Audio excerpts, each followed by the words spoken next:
This is a set of tune, a waltz, Inisheer, playing Stefani Power, which is in a Carolyn tune, and the Black Road Jig.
very much.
No, you have to enter yourself. It's like medicine. Go enter. Yeah. And go get a free massage, guys. Yeah. Seriously. It's so super serial.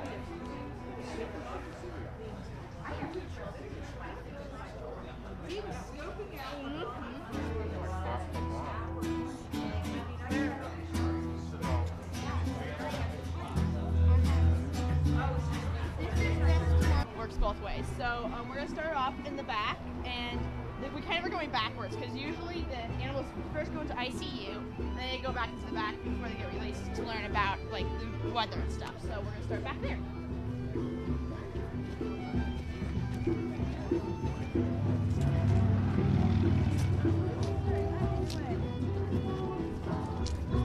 And fox cages.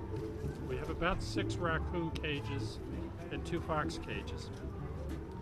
They are currently, we have about 18 raccoons waiting for release. We are looking for release sites at this time. That's probably one of the hardest parts about with raccoons is finding where people will take them. We release them in groups anywhere from 6 to 10 at a time, and if someone has a large enough area, it is wonderful. Okay, the next area is normally ducks and geese over here, and it is sloped so we can wash it out. Ducks and geese, as anyone who's been to a park knows, are very filthy creatures. They're neat, but they're filthy. We give them those blue pools to play in, and if anyone has any, I'll put a plug in. We can always use blue pools when you guys are done at the end of the season. This building here is our only permanent structure, and it is a barn that was built about 100 years ago that came with the property. This property is leased from Boulder County. We're in the process of trying to buy this parcel of land plus a second parcel of land that's behind this that's equal to this size. Our goal is, when we get the other area behind there, to put on more flights and also more areas for holding animals outside. It's very important in the last couple of weeks that an animal is being rehabbed that they be outside so they get used to the weather. You don't want them to go outside and say, oh gee, we want to come back into the air conditioner. It's too cold. It's too hot, or we want to come back inside because it's too cold. If it snows, we want them in the snow. You also want to try and get them with natural light as much as possible on the birds and also on the animals. It helps their feathers. Okay, this area here, and you may see one, in fact you can see a couple tails and heads. These are our squirrel cages. We currently have about 20 squirrels outside. Behind there are our current long flight section areas. We will have large birds primarily in there. We have some smaller flights inside that we keep sparrows, finches, and such. Over here is another flight. We will have anything from chuckers in there to pigeons. We currently have some pigeons. We have mourning doves. We have robins in that flight. And then behind there is our bunny hooches. The reason the bunnies are so far back is bunnies are extremely sensitive animals. You've probably all been walking on a path and come across a bunny and it's sitting there completely still. What it's hoping to do is not see you and have you not see it. And by being still, that's its protection, because a bunny is prey to just about anything. At this point, let's go inside. When we get inside, we're going to split up to two groups. One group will go into the kitchen. Do you want to do the kitchen, or do you want to do the reception area, Mon? I'll do kitchen. Okay. And one more thing also that we just have in the back is we have these bird feeders set up all around, and that way we attract birds to come in so that they can interact with the birds that we're trying to rehabilitate, because a lot of birds have learned behaviors through songs and stuff, so it's very important that they can have the interaction with the wild animals. So. Where do your animals come from? I mean, do people bring them? Yeah, people bring them in. Department of Wildlife brings them in. A lot of the times we'll have a Boulder Humane Society or Longmont Animal Control Officer will bring in an animal. And is there any reason? I mean, that squirrel looks perfectly healthy, like the ones is. in my backyard. He came into the sanctuary as a baby, and so he maybe he was lost his mother or something, and so. Oh, and so he can't. He doesn't know how to fend for himself. Oh no, he knows perfectly well at this time. When he came in, he was probably this long, plus tail. He may have been completely pink with no fur on, or he may have been a gray that had light fur on it. He has been rehabilitated in our sanctuary, and this is his last couple days. He'll be released probably He next will week. probably be released along with all the rest of them outside this week somewhere. And we have about 3,000 animals come through each year, and due to this year to a really great seasonal staff, we've been able to cut back some of the intakes, because sometimes people bring in animals that are babies that don't actually necessarily need to be brought in. They just kind of see maybe a baby bird on the ground who's still getting fed by their mom, and so it's great this year because the staff's really being able to kind of cut back some of the intakes that are unnecessary, so that's good. Okay.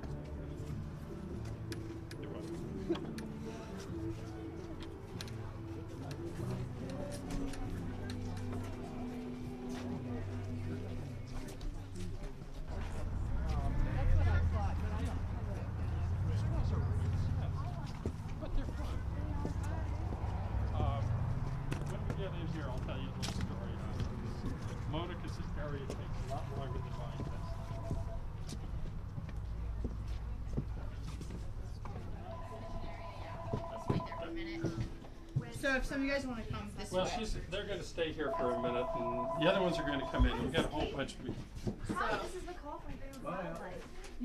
I got your message about an injured squirrel and just wanted to give you a call back.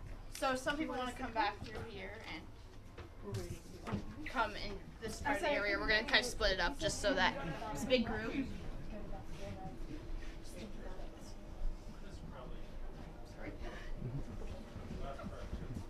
So then if you guys want to come into the kitchen, actually. Sure. Why don't you come out here? That's no problem. We'll all switch from one side to the other.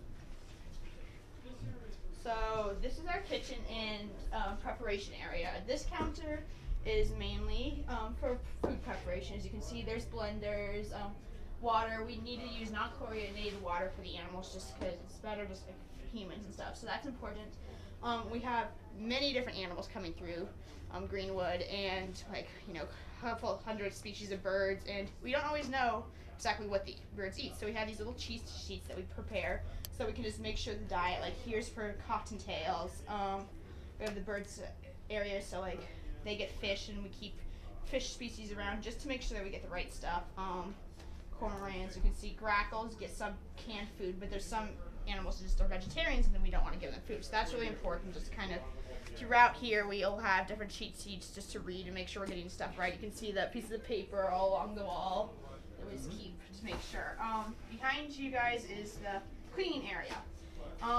This is amazingly clean. This whole sanctuary is really clean. Normally there's piles of dishes because, as you guys might consider, I mean, think about anybody who has pets knows there's constantly cleaning up to do. Imagine having a couple hundred pets. During the summer we can have up to 300 birds in this one room back here alone. So it's a lot of work, and especially in the summer, it just takes a lot of time and commitment just to get all the cleaning done, never ending. You can see below along these walls are a whole bunch of different types of seeds, cat food, dog food, just all types of stuff to give to birds, any types of birds or raccoons that come through. We just need to make sure we have that all there. Then in the fridge we have more fresh produce, and it's interesting because a lot of us volunteers will bring in kind of strawberries that aren't so good. They might have like a lot of soft spots, and we might not want them, but for animals it's great. Like there's plenty of produce. So if you guys ever have stuff and you are coming by here, you might want to drop some off. In the front area there's a wish list, and there's like tons of stuff on there, so feel free to grab that because we always need more supplies, so that's very important. That's pretty much what's going on here. Oh yes, this window. This is kind of another cheat sheet just for us to see what's going on in there, so we don't have to actually walk around and see what animals are back there. We just can look at there and we're like, oh, there's a finch in there and a couple of mourning doves in there, and there's those squirrels. So we know all what's going to be in food, so we don't have to go out and see what animals are out there. So that's important just to keep time, you know, flowing and just get stuff done, because in the summer sometimes we were here until like 1 o'clock trying to finish up preparations. Usually we get out at 10. That's our shift over, but I was up tonight till 2 here trying to clean up after the animals. So more time and better, so that's very important. And I don't know, I guess we can go down the hall until they're done, and then you guys can go to this reception area. So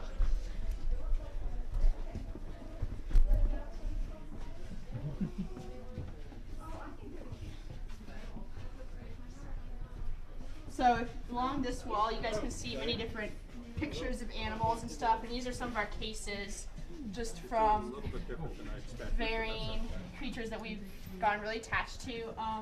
This wall, you can see these x-rays. Now, these x-rays are very important just because it shows several different cases. This first case right here is a raccoon who was hit by a car. And this was really exciting just because the people brought it in right away, and the raccoon was able to be rehabilitated, brought out into the wild, released into the wild. You can see along here that there's a crack stir. I don't know if people can come back and see it in a minute. And there's bruising all along its spinal cord just because it was hit by a car. Now the other two cases weren't so lucky. Both of the times the people kept the animals for a couple days thinking they could help just rehabilitate the animal, and unfortunately that's not a good thing because we are not vets and we can't diagnose the animals, and so it's very important to get the animals here to the sanctuary so that we're able to take it to the vet rather than keeping the vet or the animals at your house, you just need to bring them in. That's very important. We emphasize that a lot. For one example, these people kept a coyote at their house for like 3 months, and by the time he was done, he was a baby coyote. His mom had been hit by a car. He knew his name, and he was basically like a dog, but he was a wild animal, and he started tearing apart the house, and he killed one of the cats. It was just a really bad situation. So they brought him in, but because of the fact that he was just so integrated into human culture, we were unable to release him, so we had to put him down. So it's just to re-emphasize, just if you find a baby animal, bring it in so it can get the care it's needed. So then I guess we'll switch with the other group, and you guys can go into the reception area now. Do you have a volunteer vet? Yes, we actually do. Thank you for reminding me. Dr. Combs, he is an amazing vet, and he does everything donated for free, and he just gives his time freely to us. So that's awesome. So he does a lot of veterinarian stuff? Yeah, he does. He gives his time up to several different people.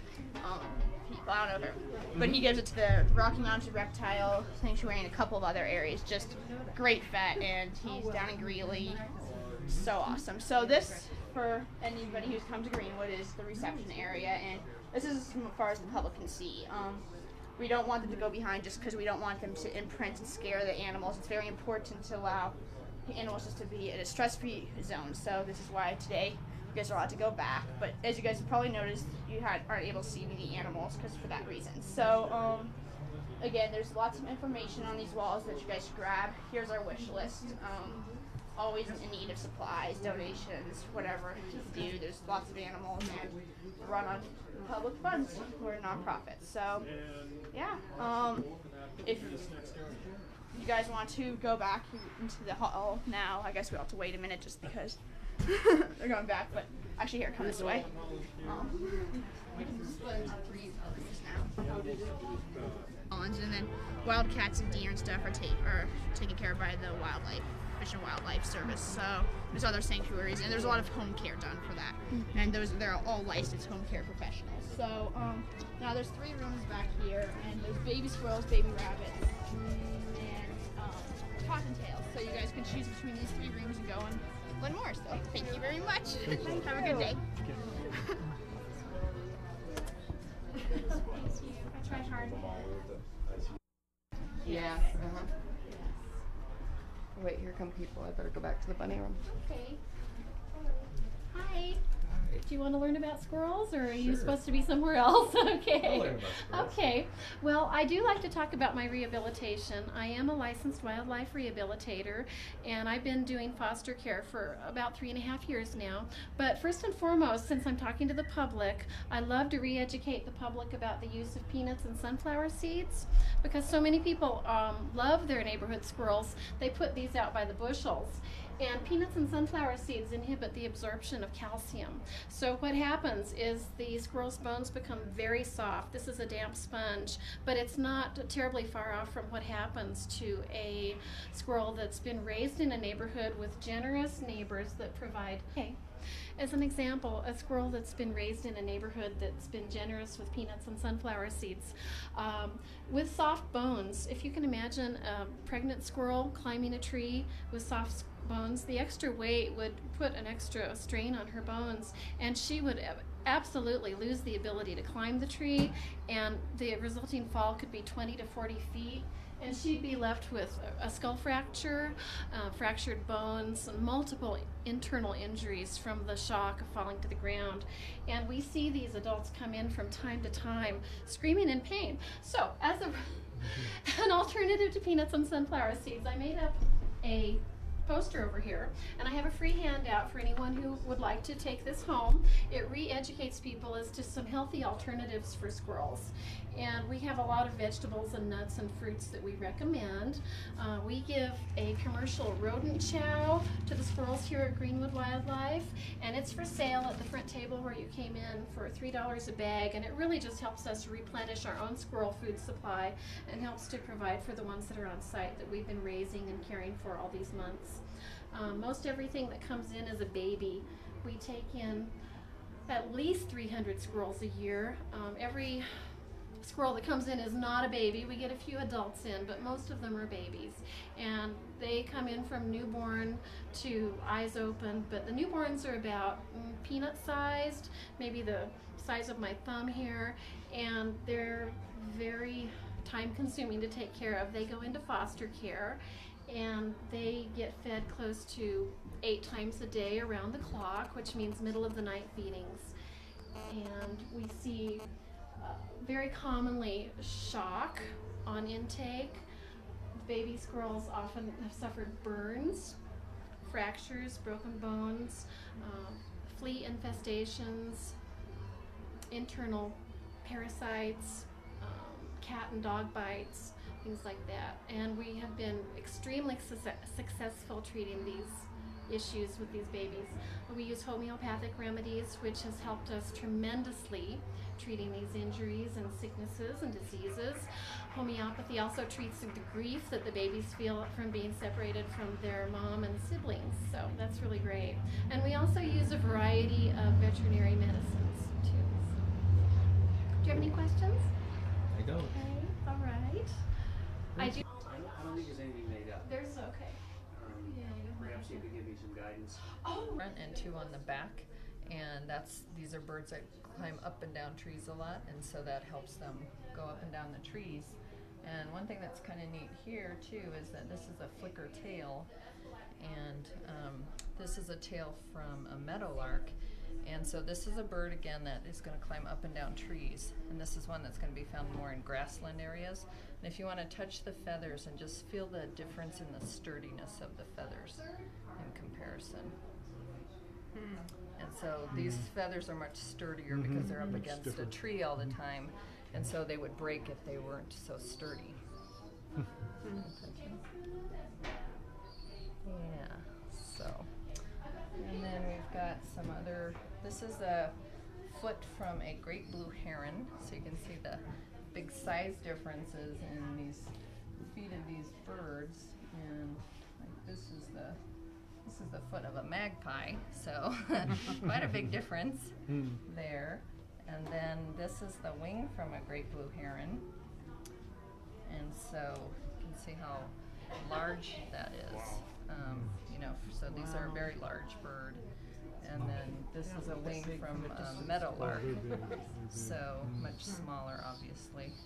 So yeah, they are pretty big. You don't quite realize that.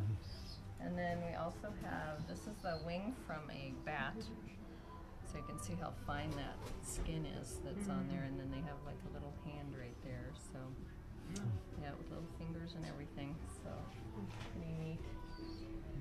And then this is the foot from a snapping turtle, and these guys are going to be in the mud and things like that, so they have these really deep or thick claws. You can touch that if you want. Kind of neat. And we also have a couple things that, these are just a couple of fish hooks that we took out of a baby goose, and then it was rehabilitated and grew up and got released. And then this is just a BB pellet that was removed from a bird, and but it also was able to survive. It kind of depends on where they get hit. And then the other little thing we've got here is just a shedding from a snake, so that's kind of a neat thing to touch. Oh wow. Yeah, that feels kind of neat. Can you touch that? Yeah, cool. So yeah, so if you haven't, do you have any questions or anything, or feel free to pick up things and touch them. These are like real soft feathers on the owl, just extremely soft. So yeah, Yeah. very good. Of course, this is our baby bird room. Right now is our slow time of the year, so we just have these 2 domestic pigeons out here now, and because they are domestic, we can put them on display where we can't do that with the wild animals. But every summer from about the end of April until the beginning of September, this room is just filled with all kinds of birds. And they start out when they're very young in the incubators. You can see we've got a couple there, and then there's some other incubators on that end of the room. So they would start out in there where they can stay warm and safe and very, very stable environment for them. And then from there they move to the shelves. And I'll show you right behind you here, there's a basket that you can see set up here. They would be in a basket in the incubator as well, maybe a smaller basket. But all the birds would get something that would look kind of like this. So they get paper on the bottom and then a perch when they get a little bit older, not usually in the incubators, unless I think some of the birds do, but when they start getting in these baskets, it's important for them to start perching and using their leg and feet muscles, and they can have some food and water in the basket. And then we always cover them up with a pillowcase that keeps them feeling safe and secure, and they're just more comfortable that way. So the baskets then go on the shelves that are all around the room, and they go on to the top of heating pads, usually just half of the basket on the heating pad so that the bird has some choice. If it gets a little too warm, they can move to the other end. And different size baskets for different birds. So we might have the little sparrows and finches in the smaller baskets, on up to the woodpeckers and the flickers, those jays maybe in the bigger baskets down there. Then when they get a little bit bigger yet and are ready to start flying, they move into the aviaries that are around the counters.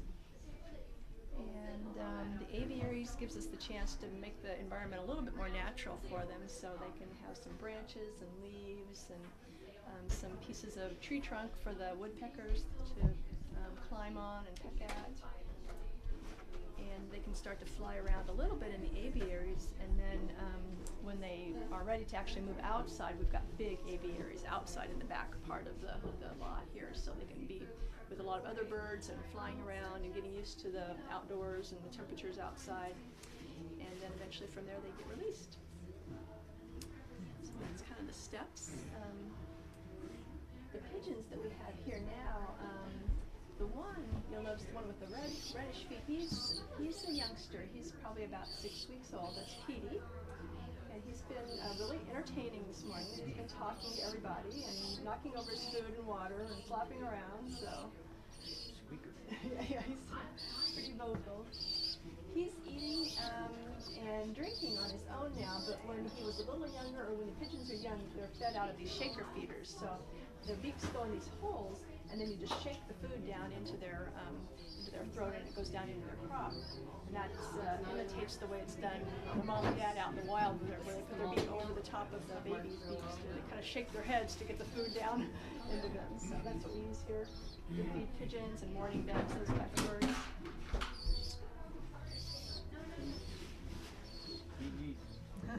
Yeah, and I don't know if you got to see all the artifacts, but you might want to get up closer and see the artifacts that we have, and Libby can tell you more about those. Go up here. So these are just various types of bird feet and things like that. So these are from a group of birds called raptors, or birds of prey. This is from a great horned owl. And these nails here, these are called talons. And those got Cottontail development when they're babies. This shows some of the cottontails of Colorado. And over here there's a display of how we feed baby bunnies, which is tube feeding. And the aquarium is sort of a setup that we would use for a lot of baby bunnies. And you can see there's a hidey box in it that they can hide in with some soft fleecy stuff in it. Some of their natural food sources such as hay and greens and water. Any questions? No. Okay. In the wild that was this size, you wouldn't have to worry that the mother had abandoned it. They can actually survive on their own at this size. So it would not need to come into Greenwood unless the bunny were injured. So injured or hurt in some way. Cool. It's kind of a good thing to keep in mind. If you want a handout, go ahead and feel free to take one.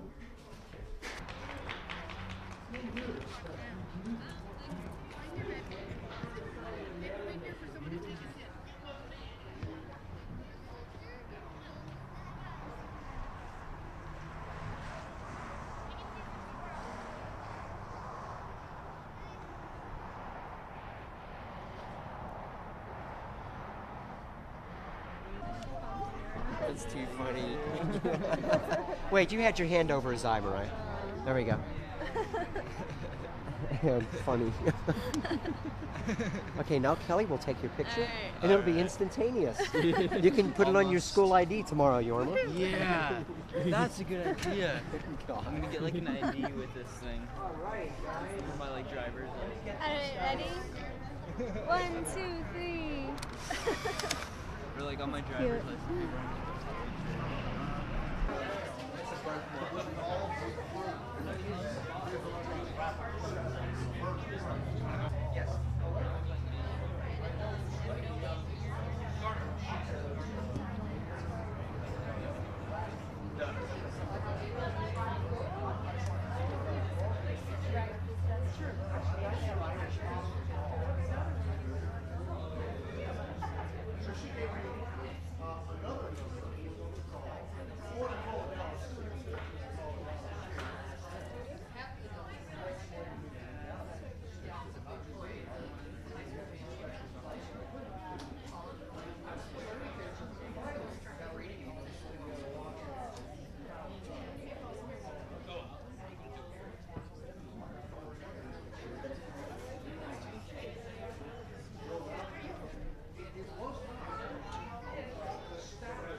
Yeah, I wasn't sure. Do you know who was next? You're welcome. Alright, do you know what you want? The bat. Let me see, princess. Oh, perfect. Have you found now? We have a great band coming up. We just finished. Okay, then you can go after him. Food, help Hey, yourself. Tony, maybe you can go over here. Oh yeah, helping yourself. He's going to be a raccoon, Tony. You want to know what you want to be, Tony? You want to go color? Hi, Daddy. Carve a pumpkin? Carve a pumpkin? You did a good one last time. Did you tell Granny and Grandpa the way they cried?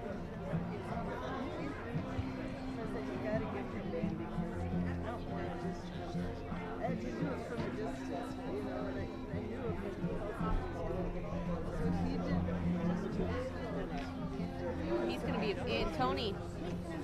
Bat. Look, Tony. That looks good. Tony, look at him. He's going to be a bat. Okay, you'll see us. It's all real small.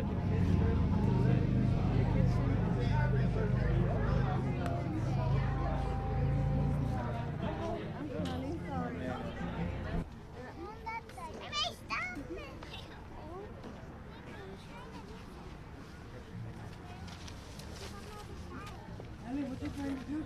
I'm carving a pumpkin. Okay, how are you going to carve the pumpkin? Come, bring it here. What? Let her do it, Daddy. Let her do it. Oh, that one's so cute. The one with its ears. What we do? Yeah. Who did that?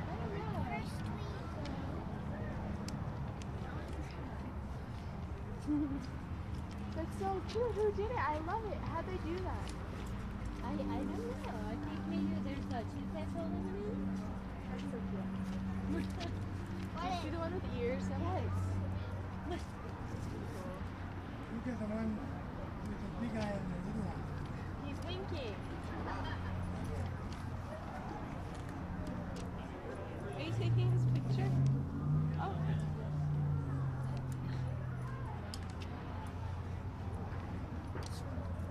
These guys are almost ready to go. They're starting, once they go outside, it's cooler air. They get those bushy tails, nice fur. and they've got their little nest boxes to sleep in. Some of them will be released with their nest boxes if there aren't a lot of leaves around, so they can actually get their first nests. There's one posted there from a squirrel a long time ago that got released here. Other things we have, you can see this building here. It's brick, it's old-fashioned, and it's definitely sunken into the ground versus our modular trailers. Part of our deal with the Boulder County Open Space is we lease this land, and in doing so we can't add any permanent structures. This is a really exciting time for Greenwood because right now we're in the process of review in order to purchase this land so we can put in real buildings as well as expand our land. So we have our expansion plans to go back farther that way to get the bunnies who are very stressed out and coyotes, move them farther back so that they aren't so near the highway. In the meantime though, this building here was from the original ranch because we're on farmland right now. We converted this into waterfowl cages. We all have a slanted slope because the waterfowl are very messy. So we spray that down. So that's where our waterfowl live, and also some pigeons. Farther back we have a very long flight cage for birds. When you guys go inside the reception room, feel free to grab a bookmark about Sam the Crow, a crow that was actually addicted to nicotine. He spent a lot of time outside just recouping and learning how to breathe and all that. And he got released, so you can find out how he wound up being addicted to nicotine with that little bookmark. And then we also have another, our oldest cage. We call it the horseshoe because this used to be horseshoe shaped. Looks like they're all hiding right now, but we have a mixed species thing in there. We have a robin that was attacked by a cat, a mourning dove that smacked into a window. That happens a lot. If you can move your bird feeders away from the window, it does help. So we have lots of birds, multi-purpose in there, and then our bunny condos are far back. So I've collected a lot of people since I started this. Welcome to you guys. My name is Courtney. I'm the Outreach and Education Coordinator, and I'm going to bring us inside the building. I will point out that we have two buildings. This one is our intensive care unit. This is where a lot of the medical stuff happens. Anesthesia, removing fish hooks, that sort of thing. We're going to go around to this building, which is our main building. Well, this is our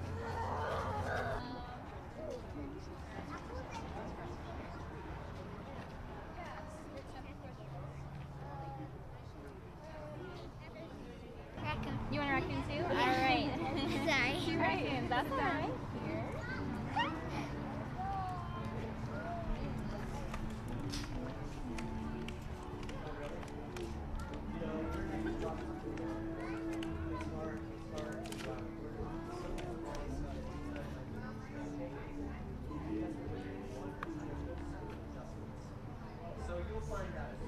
What are you dressing up as for Halloween? The Dracula's bride. Ooh, nice. They have a long dress. All right. And a wig. Do you want a red nose or a black nose? Red. Okay. How about you? What color do you want your nose to be, red or black? Black, please.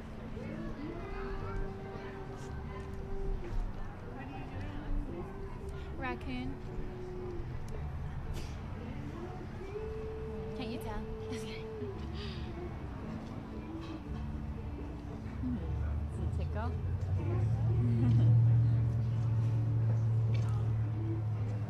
That tickle?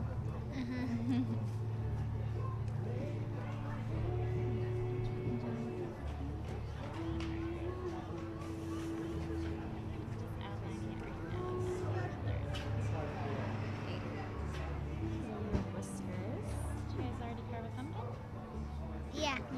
Well, we kind of did the carving with the toothpicks, and then our parents are cutting them. Finish it, yeah. That's cool.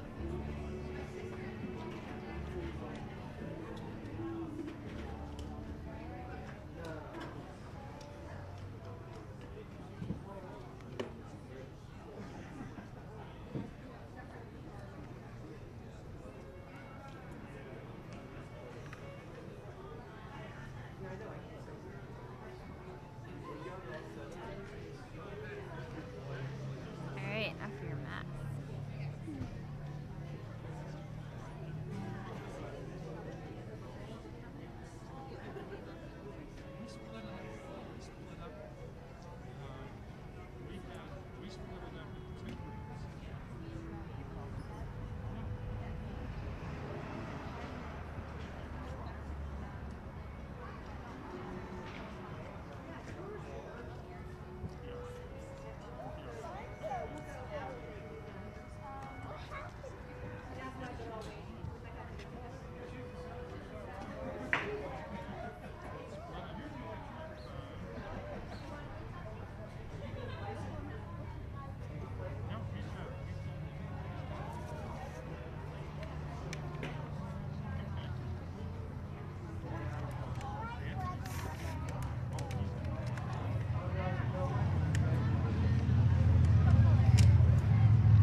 want to be inside when you watch. Same thing, what if you find a baby mammal, say, in your chimney or something?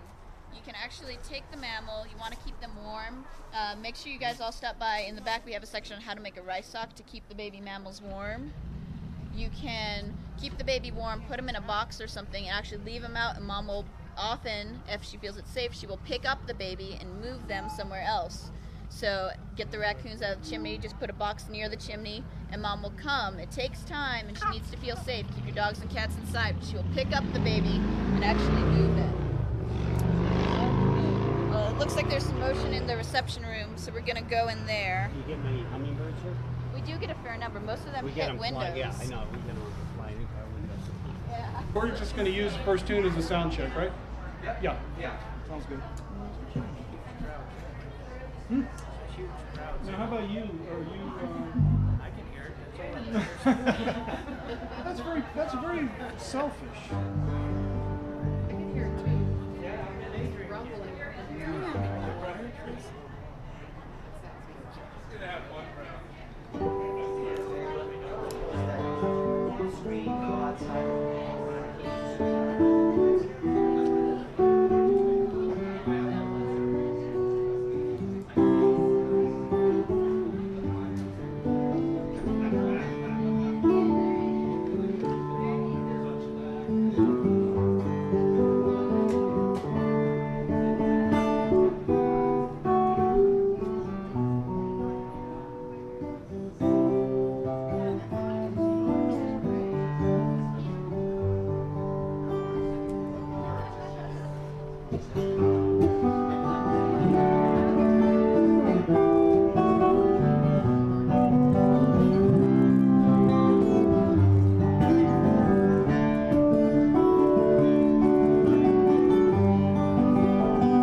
don't sing a whole lot, so. Okay. Well, when she does, we want it to sound good when she does.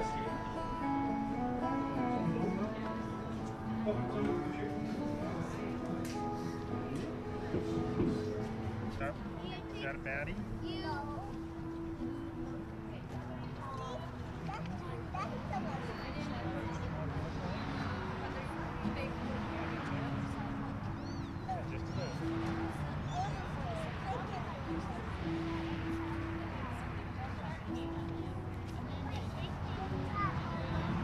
Is this the fashion? Yeah.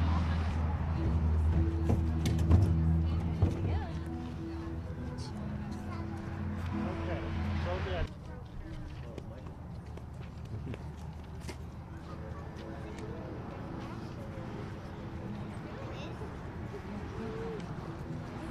So we're gonna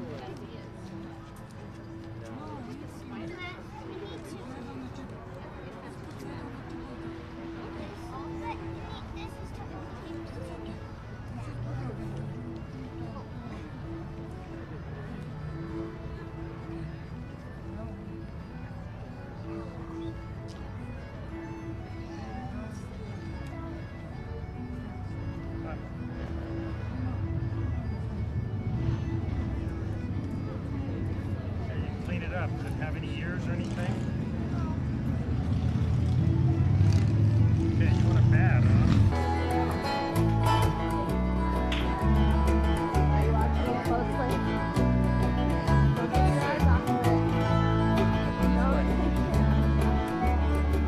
throw this away.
No, I'm gonna hold it, Bennett. Did you want his face painted? Oh, do you want your face painted? Because you can live at the other chair. Okay, what do you want?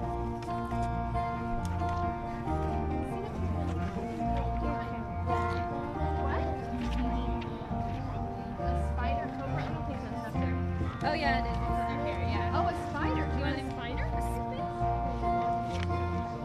Oh, cobra. Okay. Snake, like Lydia, you guys. Alright. So I'm gonna draw the spider here and then his web over here, okay? Oh, that'll be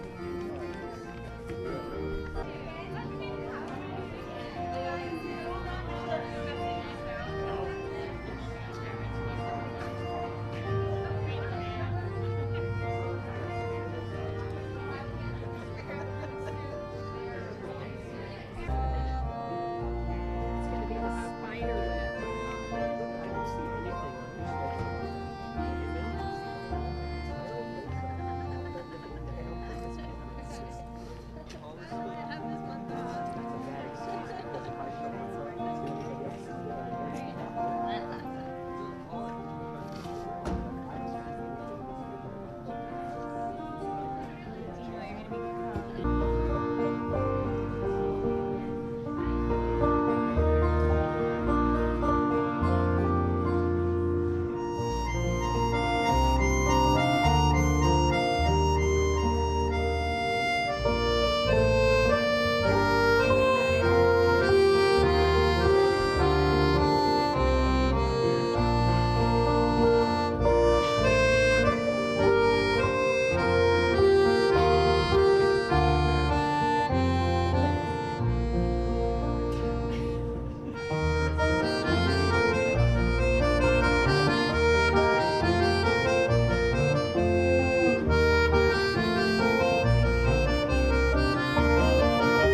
prize, don't make any or no. Yeah, you can go for it.